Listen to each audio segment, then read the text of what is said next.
ইউটিউবে কদিন ভিডিও না পোস্ট করে করে এত ভিডিও হয়ে গেছে, ফোন এবারে হ্যাং করতে শুরু করে দিয়েছে। তাই মনে হলো যে আর ভিডিও করবো না, আগে এই ভিডিওগুলো পোস্ট করি তারপর। সকালবেলা শাশুড়ি মার কাছ থেকে 10 টাকা ঝেড়ে নিয়েছি, নিয়ে টোস্ট কিনে আনলাম। ও মা, টোস্ট কিনে আনতে না আনতেই সবাই বলে উঠলো যে তাহলে চা করো। আমার টোস্টে ভাগ বসাবে, আমিও তেমন গুনে গুনে সবাইকে একটা একটা করে টোস্ট দিয়েছি। আর আমি পুরো প্যাকেটটা নিয়েই বসেছি। আর তারপরে স্নান করে উঠে দেখি না, বাবা কতগুলো পুঁটি মাছ এনেছে। আর এই মাছটা না খেতে ভালো লাগলেও কাটতে ভালো লাগে না।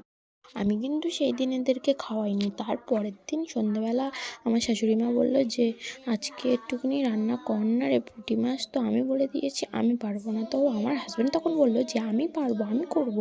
তো করো, আমিও হাতে খুন্তি ধরিয়ে দিয়েছি যে তুমিই করো। আমি যদিও পাশে থেকে থেকে একটু বলে দিয়েছি, নাহলে তো সব মাছ ভেঙে গুঁড়ো করে দিচ্ছিলো। সো ওসব কথা এবারে ছাড়ো, আর এবার তোমরা আমার কালো কড়াইটার দিকে ফোকাস করো। আচ্ছা, আমি বুঝতে পারি না যারা ভিডিও করে তাদের বাড়ি কি সবার কালো কড়াই আছে? দেখো, তোমরা আবার আমাকে কালো কড়া দেখে আবার আদিবাসী বলো না যেন।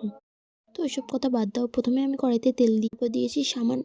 তারপরে আমার বেশি করে কুচানো টমেটোগুলো দিয়ে দিয়েছি, দিয়ে নেড়ে চেড়ে দিয়েছি আদা বাটা জিরে বাটা, দিয়ে জিরের জলটা ধুয়ে দিয়ে দিয়েছি। তারপরে একটু ফুটে উঠলে দিয়ে দিয়েছি মাছ। আর রেডি হয়ে গেছে আমার মাছের টক, মানে ছোট মাছের টক।